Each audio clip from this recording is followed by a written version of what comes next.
Herkese merhabalar, ben Huri. Huri Medek Mutfak'ta kanalıma mutfağıma hoş geldiniz. Mısır patlatmasını bilmeyenler için kolay bir yöntemle mısır nasıl patlatılır sizler için gösteriyorum. Çelik bir tencere kullanalım. Tencerenin dibini yağlayacak kadar yağ alalım. Yaklaşık 2 yemek kaşığı kadar yeterli olacaktır. Evet, ocağımızın altını açalım.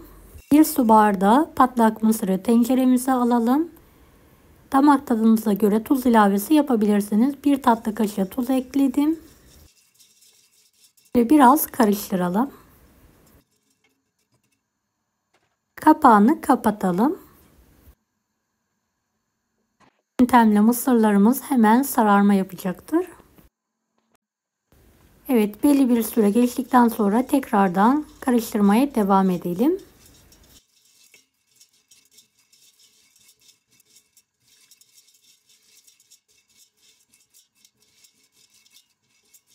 Kapağını kapatalım. Biraz daha bekleyelim. Evet, şöyle 1-2 saniye geçtikten sonra tekrardan kavurmaya devam ediyorum. Bu yöntemle hem yağ kokusu olmuyor hem de saatlerce mısırımızı kavurmamıza gerek kalmıyor. Kapağını kapatıyorum. Tekrardan kapağını açıyorum. Gördüğünüz gibi mısırlarım artık beyazlamaya başladı.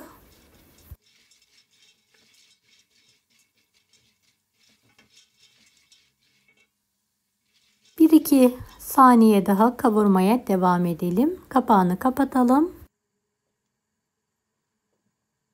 Yağımız hep yüksek ateşte olmalı. Gördüğünüz gibi artık yavaş yavaş patlamaya başladı. Hangi şehirden veya ülkeden izliyorsunuz merak ediyorum. Yoruma yazarsanız sevinirim.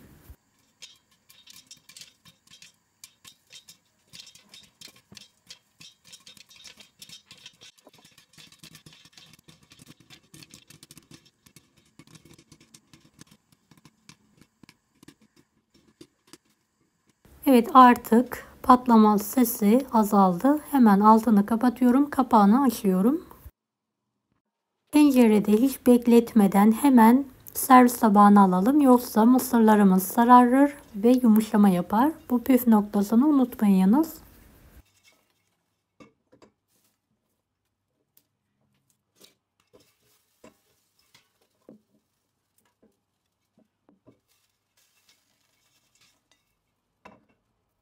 Evet, patlak mısırımız artık yemeğe hazır. Afiyet olsun. Kanalıma ücretsiz abone olmayı unutmayın. Bir dahaki videolarda görüşmek üzere. Allah'a emanet olun. Hoşça kalın. Daha farklı tarifler için bunları da izlemeyi unutmayınız.